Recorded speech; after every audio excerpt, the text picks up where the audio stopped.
Welcome to TimesRecordNews.com football show. Zach Duncan here. I'm with Andy Newberry, and here's Jonathan Hull. We're learning a little bit more football each week. We haven't seen a ton of close games. I actually had a close game that went into the 50s. Yeah, you had probably the most exciting game of the weekend, I think. First one to 50 was going to win. So. Yeah, and you didn't probably feel like that was going to be the case when it was 47, you know? Yeah, it was possible that wasn't. Yeah, I even put that didn't guarantee because I thought I might end up with an overtime if both offenses scored. Ryder and Coronado put on an entertaining show, and Ryder just came up a play short. But they made a lot of progress, I thought, in 1 week, especially offensively. Yeah, offensive was explosive. I think you got to look at the old Willie Cherry a little bit there too. So it sounded like he was a little more explosive. Yeah, late third and early and all fourth quarter comeback when they came back from 2 touchdowns. He was really sharp. His passing was good. Yeah, they're trying to not overuse him on running, and they've got Willie Phillips and you got Bryce Hughes you can use a little bit. Yeah. They've got ways to move the ball. They've got receivers. The offense, in addition to getting praise for its 47 points, did give away 14 on turnovers, and where turnovers had kind of helped them the week before. So that took away a little. That's stuff they can clean up. Yeah, and then there's no hiding it. The turnovers are the reason they lost. And the Coach Bindle was pretty candid about that with me. He said those turnovers, they were killers. Don't turn the ball over. That's probably a different outcome. They probably come out on the right side of the game. And really, if the first turnover doesn't happen there at the end of the second quarter, the second half plays differently. The second turnover, the pick six, never happens because they're not in that kind of panic situation. Yeah. So, that's something to learn from, but they also, I thought they made a lot of plays. They even made some defensive plays. It seems weird to say, but they actually, they had a fourth down stop, and when they were down 14 and had to get a stop, they got a stop. So. It's still hard to accept sometimes that is kind of what high school football is now in a lot of ways, particularly at the higher classifications. It's offense, and you just want stops. That's the game now. If you can get a stop and answer, that's really almost like 6 man football or basketball a little bit. But I thought, I was just talking with Coach Bindle about it, and I was trying to put myself in his shoes. What would I do? Their offense plays better when they play with pace. Yeah, that's going to lead to a couple more possessions a game. Mm-hmm. And so he could improve his defensive numbers by slowing down, but I think it would hurt their offense more than it would help the defense. And he's not the kind of guy, he's not going to take more pride in losing 34-20 than losing 54-47. Exactly. The result is still the same. They gave themselves, I think, the best chance. So I think they kind of have to push it. And as their offense gets better, sometimes they may be able to, in certain situations, milk the clock and run 10 plays on a drive.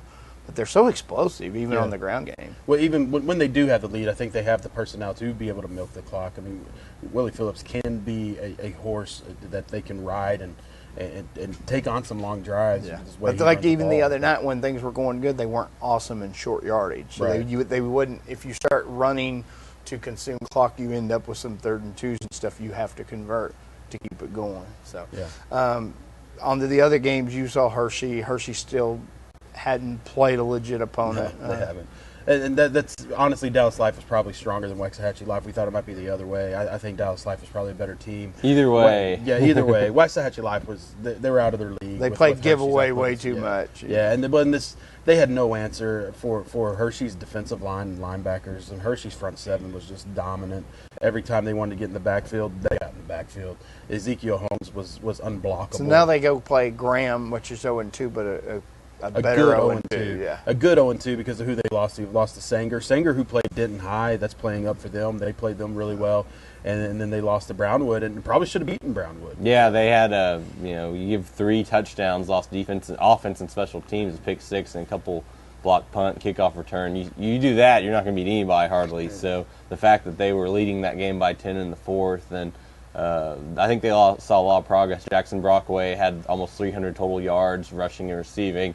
He was kind of a guy who's looked to kind of emerge as one of their main offensive guys this year. That's what Coach Youngs has been telling me all year about Graham, is forget maybe what you saw in that first scrimmage against Old High when they did struggle. That wasn't a great scrimmage performance for them.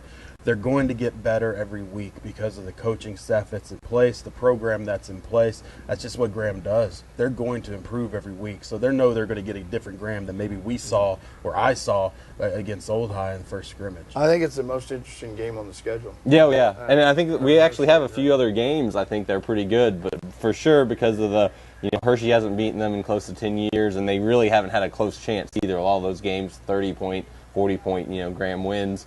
But Hershey has nothing to be scared about. I mean, they're going to go in there with confidence. I'll say it right now. I'm going to pick Graham barely. I think playing that Newton Field, that's always a tough place to play for an opponent. And I just think the strides that Graham made in 1 week, if they can make some more strides that way, they're more tested right now. Even though their record isn't as good as Hershey's, they're more tested team. They've already been through a couple of really tough fourth-quarter battles. So, but it wouldn't surprise me if Hershey won. I'll be a little bit interested. Even the matchup we want to see is Hershey's speed on offense and the precision they've had against the Graham defense. But I'm interested in Hershey's defense. Can they impose their will a little bit? Because they get off the ball so quick. Yeah. And they fly around. There's so much team speed on that defense, and it's at every single level. And so against a good team like Graham, can that defense create turnovers and take over, or can it just force 2 straight 3 and outs where you just feel momentum switching? And I think that if Hershey's defense travels, I think they have a chance to win on the road. And Hershey's defense has been really aggressive too, and then Graham's the kind of, they're going to have the coaching staff with the knowledge to know how to take advantage of that aggressiveness sometimes as well. They're going to scheme towards that aggressiveness.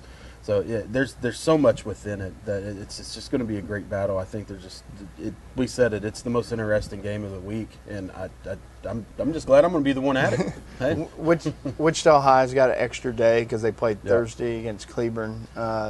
Wasn't a lot in the first 3 quarters to be proud of, but they finished kind of strong, at least offensively. Yeah.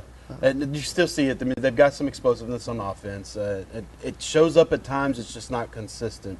And I think that's where they got to get. They got to get to where they're consistent.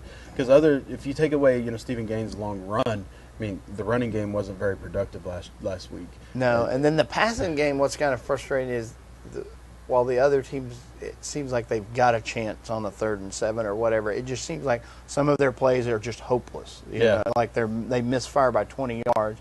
And they don't have a sophisticated passing game yet where they can move the chain. But at the same time, you saw it kind of develop there in the 4th quarter where Phillips and Jordan Hatton got together on 2 touchdowns. So something's there. It's got to come together, and it shows flashes. Defensively, I think they're just put in too many bad situations the other night, and it wears down. I thought early on that their defense was okay. They forced the turnover early and then got put in a bad situation with their back against the wall right after that.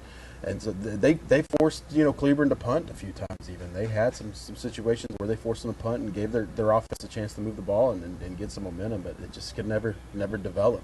Yeah, and I thought to a certain extent, I thought they stayed disciplined on defense. Yeah, they went with the game plan, which was to force him to throw, and then the coverage wasn't always there, but they didn't abandon ship on game plan. No, they didn't try to play outside themselves. I thought that was something to kind of build on. Yeah, no, they didn't. He talks about how he'd like to get more pass rush on the Cleveland quarterback. Well, I think if we got more pass rush on that Cleveland quarterback, you might have seen him run a little bit. If he could have got more pass rush with 4, but to get the pass rush, he had 6, blitz, and then you're just going wild, then he would have had those lanes in the middle of the field. It could have been, and that's when you give up 50 yards in a hurry. It's a pick your poison against a quarterback like that, and they picked their poison and give credit to Cleveland. They took advantage. Yeah, their kids made some catches. I thought they made some plays. What do you see with Arlington Heights? Arlington Heights, Arlington Heights has had a really good string of athletes there the last few years. You think about the kids they've had. They've lost some of those kids. The quarterback they've had the last 2 years, Devin Hare Griffin, he's now at UNT getting some PT as a freshman at receiver. And they got a sophomore at quarterback. And to me, they sound a lot like Old High in some ways. I think the numbers are actually very similar. I think there's a lot of unknown, like they're trying to figure each other out. Red Oak just beat them. And what Red Oak, that I think ended they had a 21-game losing streak. Yeah, so that's not a favorable outcome for them either. I saw them 2 years ago, but again, that was with that dynamic quarterback now at UNT. So I'm just kind of curious to see if Arlington Heights has that next, spring of athlete that they've been able to produce, because it goes beyond the Hare Griffin kid. Ashawn Robinson, who is one of the top defensive tackles in the country the last years in college football at Alabama, came from Arlington Heights. So they've had a nice run. I'm just kind of curious to see if there's another great athlete there at Arlington Heights that kind of helped push that team along. But that's a very successful program the last couple of years. they've They've really been run Fort through Worth their ISD's best program, I would think. for sure. Yeah, they've been pretty consistent. Yeah. What do you see around the area at best game? I think there's a couple really intriguing ones in Wichita County. Childress comes over to Iowa Park. That's a game that for a while there was an every year type of game. It hasn't been played since 2009, but it's getting renewed. And IP's kind of 2-0, hasn't really been tested against a really good defense so far. And so Childress is going to be pretty physical. So I'm interested to see what happens there. And, IP may not be able to score 55 points and have their starters not play the fourth quarter. This is a game, I think, that goes down to the wire and should be pretty close. Another game, Electra, 2-0, gets to play City View, and City View's coming off a loss. But City View's been pretty good the first 2 weeks. Yeah, I mean, they promising start. Yeah, they went down to Ponder. They haven't had a home game yet. Went down to Ponder and lost that game by 4 points after beating Quanah pretty handily. So I'm interested in those two games. There's Burke Vernon's always a traditional every year type game. I think Vernon's offense has been struggling. I bet, but they played two really good defenses in Wiley and Altus. So I think they moved the ball a little bit better this week. And then Windthorst, Quanah, both 0-2 teams, but I don't think they're bad teams. I think they're teams with new quarterbacks and playing tough teams, and one of them is going to get a win this week. So I'm interested to see which one that is. Windthorst in particular, the way they played Jacksboro last week, after getting beaten pretty good by Henrietta, to come back and play up and play Jacksboro as tough as they did. And they're down 14-0 and a half, and that game's 14-14 going into the fourth quarter. So I think they had a lot of good things to take away from them. 2 weeks in a row playing bigger schools. Too. Yeah, that can wear on you. They have a tough schedule. I think they've held up pretty well. After this week, they get Electra, they have Monday, and then they have Anson, which is a really good 2A Division I team. So I mean, there's not a gimme game on their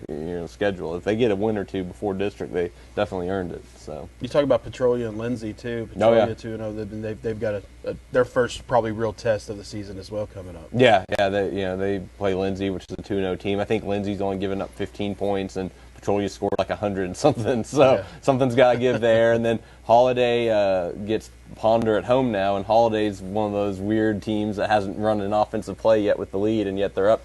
They're 2-0. So I'm interested to see.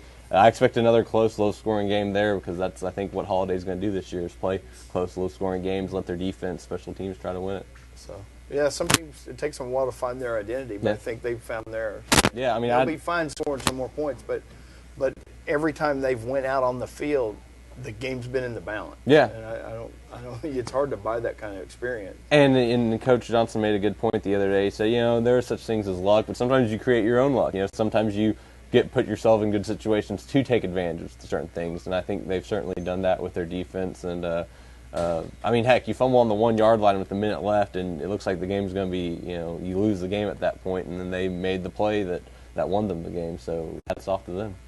So it'll be a fun week. I'm looking forward to it. Fun week that he won't be around for. Yeah. I'm skipping this week with the brother's wedding, but I'll be back next week. I'll be checking my phone a lot Friday night, checking for some updates. Is that proper procedure? You can check a phone during a wedding? Well, the wedding's at 6, so I'm thinking it's done by 7 at kickoff. So I'll just the reception every few minutes, check the phone during the reception. I think we'll be good. All right. Well, thanks a lot for joining us. We'll see you next week.